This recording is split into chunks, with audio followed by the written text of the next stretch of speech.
Sejam bem-vindos, senhoras e senhores da terceira série do Paraná. É sempre uma honra recebê-los aqui. Eu sou o professor Antônio, professor de língua portuguesa de vocês.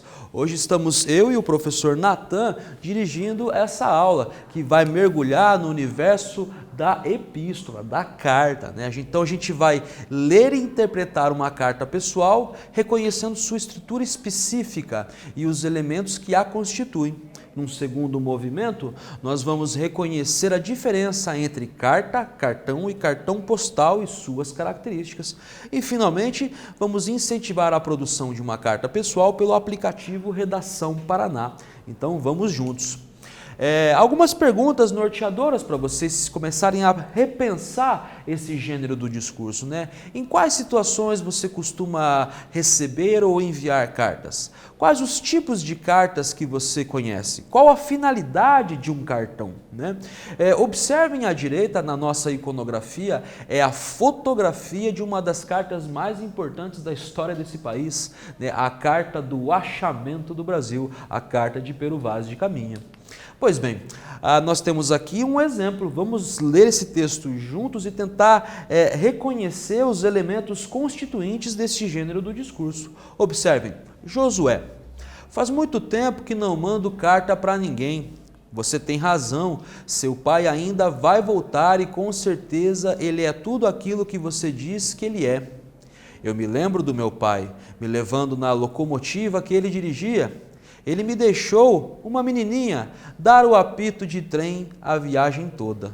No dia que você quiser se lembrar de mim, dê uma olhada no retratinho que a gente tirou junto. Tenho saudade do meu pai, tenho saudade de tudo. Dora, retirado do filme Central do Brasil, de 1998, dirigido por Walter Salles, um dos nossos maiores cineastas. Esta é uma carta, uma típica carta, né? Então vamos à nossa primeira atividade, né? Observem a sequência de interrogativas que nos vão dirigir o reconhecimento dos elementos deste gênero do discurso. Letra A. No texto, quem escreve para quem? Letra B. Sobre o que o autor fala? Letra C. É um texto sentimental? Explique. Letra D. Que tipo de texto é esse? Letra E, qual a importância do uso da carta em nossa sociedade? Letra F, quem ainda envia cartas? Em quais situações? E finalmente a letra G, é possível substituir totalmente a carta por outras formas de se comunicar? Pensem aí, são várias questões, mas eu tenho certeza que vocês são capazes de responder. Eu já volto comentando o gabarito com vocês.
Vamos juntos retomar o comando da atividade, minha gente. Então, no texto, quem escreve para quem, sobre o que o autor fala, é um texto sentimental? Explique, né? Que tipo de texto é esse? Qual a importância do uso da carta em nossa sociedade? Quem ainda envia cartas? Em quais situações? E, finalmente, é possível substituir totalmente a carta por outras formas de se comunicar? Bom, vejamos, né? Quem escreve é Dora para Josué, melhor dizendo, né? Dora fala sobre o pai de Josué e sobre o próprio pai, através de lembranças, de reminiscências, né? Sim, ela fala de esperança e saudade, é sentimental, né? É um texto de teor sentimental. É uma carta, a gente já reconheceu de imediato, né? É um ótimo meio de enviar mensagens e informações através do mundo, com a segurança que o papel oferece. Pessoas conhecidas, certos profissionais, empresas, instituições, etc., né? Conversas informais, avisos informativos, solicitações e cobranças, tudo isso é veiculado por uma carta. E, finalmente, mais recentemente, o e-mail tem substituído a carta, assim como as mensagens instantâneas, né, em aplicativos de celular, sobretudo, né? Observem, então, que a carta tem se transformado. Isso é muito comum, né? Os gêneros dos discursos são entidades socialmente estáveis e socialmente aceitas e construídas, né? Relativamente estáveis, por isso que elas mudam no tempo e no espaço. A carta está se transformando, né? A gente usa hoje muito mais o e-mail, mas ainda existe a carta, a gente ainda pode escrever uma carta. Pois bem, aqui nós temos uma outra carta, né? Observem, Nova Olímpia, 12 de dezembro de 2014. Querida Gabriele, como está você e sua família? Estou com saudade. Gostaria de estar aí com vocês, aproveitando as férias no Guarujá. Que tal passar uma parte das férias com a gente? Vai ser legal. Venha logo, pois viajaremos para Recife 17 deste mês. Quer ir junto? Sua amiga Heloísa. PS, né? Pós-scriptum, né? Mamãe avisou que seu casaco está pronto, né? Então vamos à nossa segunda atividade, o nosso segundo momento de reflexão sobre o texto, né? Observem a nossa iconografia, né? A nossa imagem ali, possivelmente representando uma carta, né? Mas os comandos são dois, né? Quais os elementos que caracterizam uma carta? Como é caracterizada a linguagem de uma carta e por quê? Tenho certeza que vocês são capazes de responder essas duas questões, que se desdobram em três, na verdade, né? Mas eu já volto comentando com vocês o gabarito.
Observem, minha gente, notem, a letra A indicava o seguinte comando: quais os elementos que caracterizam uma carta? E a letra B trazia duas questões, né? Como é caracterizada a linguagem de uma carta e por quê? Pois bem, né? A estrutura de uma carta é basicamente essa: nós temos um remetente e um destinatário, né? Um emissor e um receptor, por assim dizer, de uma mensagem. Ela sempre apresenta uma saudação e uma despedida, né? Tudo isso a gente reconhece num só olhar no texto, na carta, né? A linguagem pode ser informal ou informal, né? Formal ou informal, porque depende do grau de intimidade ou relação entre os interlocutores, entre o remetente e entre o destinatário, entre o emissor e o receptor. Observem a nossa iconografia, né? Nós temos aqui uma espécie de circuito comunicativo, né? Onde os elementos principais aqui estão, né? O emissor, neste caso o remetente, a mensagem, neste caso é uma carta, e finalmente o receptor, aquele que recebe a mensagem, a carta do nosso emissor. Pois bem, agora num ponto teórico, uma reflexão mais conceitual, a gente pode compreender melhor o que é a carta. A carta pessoal é um gênero textual especialmente utilizado quando queremos nos comunicar com pessoas próximas a nós, como amigos ou familiares, a fim de contarmos as novidades e trocarmos informações, né? É um gênero do discurso histórico, né? Era basicamente assim que as pessoas se comunicavam há mais de 2000 anos atrás, e somente agora está se transformando, né? Observem a nossa iconografia, né? Nós temos um envelope aberto da onde eu retiro uma carta, um texto. Aqui está em alemão. Pois bem, algumas características da carta pessoal, né? A presença de destinatário, o interlocutor, e remetente, o locutor, né? O emissor e o receptor, neste caso. Uso de linguagem formal ou informal, a depender do grau de intimidade entre os interlocutores. O texto de ordem sentimental e subjetiva, né? A própria carta, ela está envolta neste campo mais emocional, por assim dizer. O texto geralmente breve e conciso, né? São raras as cartas muito longas, né? Escritos na primeira pessoa do singular, sim, há sempre um eu que enuncia na carta, né? Neste enunciado a gente tem a aparição de um eu. O tema é livre, né? Pode ser sobre fatos do cotidiano, os acontecimentos, né? E assim por diante. A estrutura da carta, então, observem, ela deve sempre ter o local e a data, o destinatário, a saudação, que é um vocativo, né? Essa estrutura linguística muito importante, muito produtiva, né? O corpo do texto, que é o texto propriamente dito, a despedida, né? E finalmente a assinatura de quem remete, né? De quem emite esta carta. Então vamos agora analisar uma carta literária, né, na nossa atividade 3, nesse terceiro momento de reflexão sobre o texto, né? Olha, atentem ao comando. Quais elementos no texto indicam ser uma carta? Atentem, né, aos 4 de maio de 1771. Como estou contente de ter partido, meu amigo, o que é o coração humano, deixar-te, a ti que eu tanto amo, de quem eu era inseparável. Sei que me perdoarás, de resto, estou me sentindo muito bem por aqui. A cidade em si é desagradável, mas nos arrebaldes a natureza é de uma beleza indizível. Werther, né? Retirado dos Sofrimentos do Jovem Werther, de Johann Wolfgang von Goethe, né? Repensem aí esse enunciado, essa questão, é uma reflexão sobre um texto histórico, um texto ainda do século XVIII, né? Um fundador de uma escola literária. Repensem aí com carinho, eu já volto comentando o gabarito com vocês.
Vamos, minha gente, retomar o enunciado dessa questão. Quais elementos no texto indicam ser uma carta, né? Observem que a releitura, aqui nós temos os destaques, né, destes elementos, né, que indiciam a natureza desse discurso. É epistolar, né? É uma carta, né? Nós temos ali aos 4 de maio de 1771, o meu amigo, olha aqui o vocativo, essa estrutura que invoca o interlocutor, né? Meu amigo, ela está aqui, né? Um deítico que a gente chama, né, aqui, ali em destaque, né, que aponta, uma estrutura linguística que aponta para fora do texto, né? A cidade em si é desagradável, até um juízo de valor aqui, né? E finalmente a assinatura do remetente, né? No nosso caso aqui, Werther.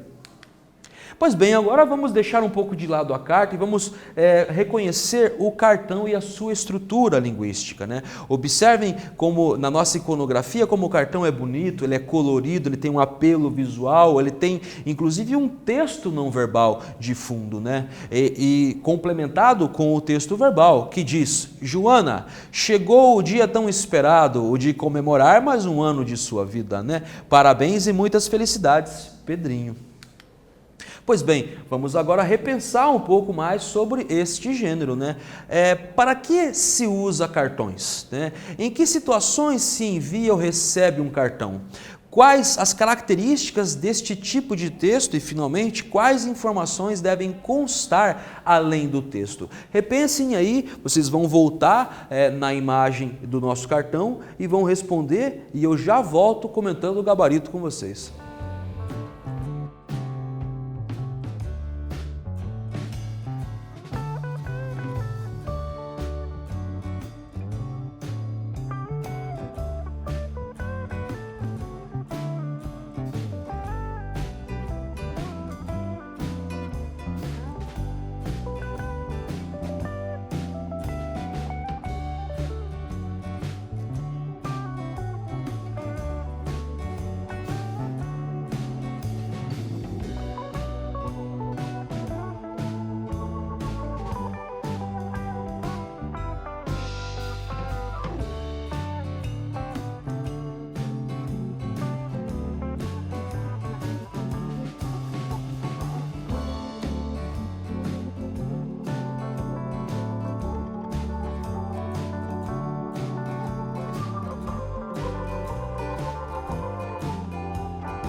Observem, gente, o nosso cartão, como ele é bonito, como ele tem uma linguagem apelativa, ele é visual, ele é colorido, né?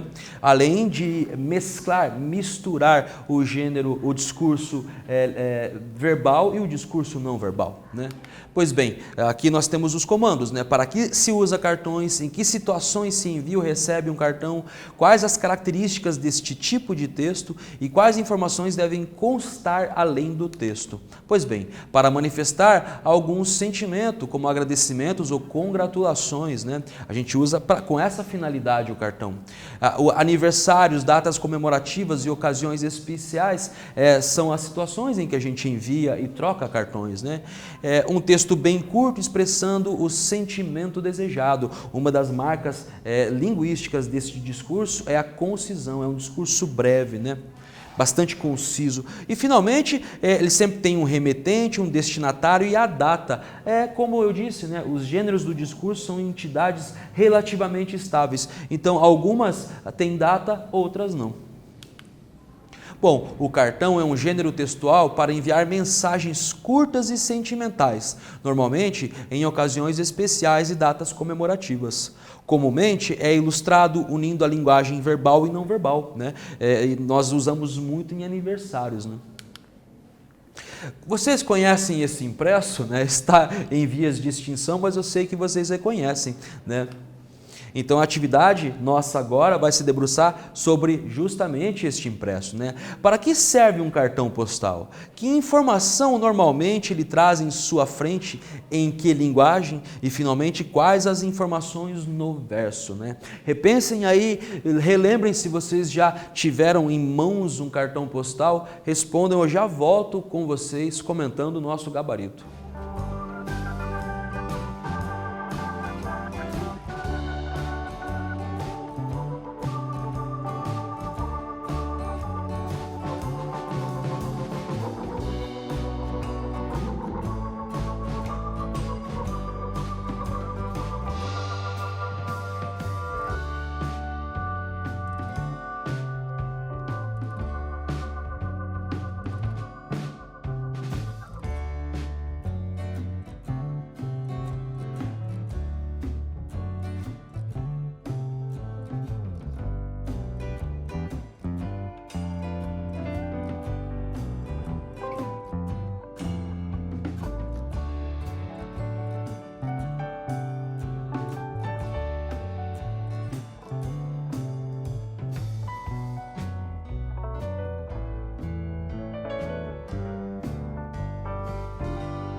Observem então, minha gente, que é uma sequência de questões e o que o nosso gabarito responde é basicamente uma lembrança de viagem que se manda para alguém durante a viagem, né? Um atrativo turístico ou informações do lugar em que o remetente está.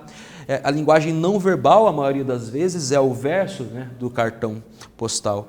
Nós temos sempre nele o destinatário, o remetente e uma mensagem também muito breve. O cartão postal, também conhecido como bilhete postal ou simplesmente postal, é como se fosse uma carta mais simples. É um pequeno retângulo de um fino papelão que foi feito para circular pelos correios sem envelope e possui dois lados, né? Observem que no verso nós temos uma imagem turística, né, uma foto turística de Paris e finalmente do outro lado é o espaço destinado ao texto, né? Então nós temos uma sugestão de atividade para vocês, né, através do nosso novo aplicativo Redação Paraná. Que tal mandar uma carta para alguém que você não vê há algum tempo? Conte de você, como tem passado, o que tem sentido e pergunte como a pessoa está, quais são as novidades. Acesse a plataforma Redação Paraná através deste endereço que vocês estão vendo aí na tela. Escolha uma produção textual de carta pessoal e treine a sua escrita. Algumas sugestões de leitura, minha gente. Um filme central do Brasil, o romance Sofrimentos do Jovem Werther, um romance fundador de uma escola, o romantismo, né? E finalmente uma música, Vê Se Me Esquece, da Alice Ruiz e do Itamar Assunção, dois artistas maravilhosos. Retomando então, vemos hoje a carta pessoal, o cartão postal, vimos que são textos para correspondência entre pessoas, de caráter pessoal e, na maioria das vezes, motivados por experiências e ou sentimentos vividos pelos indivíduos envolvidos. Reconhecemos elementos constitutivos destes três tipos de textos, né? Eu deixo sempre um abraço carinhoso em todos vocês e a gente se vê em breve.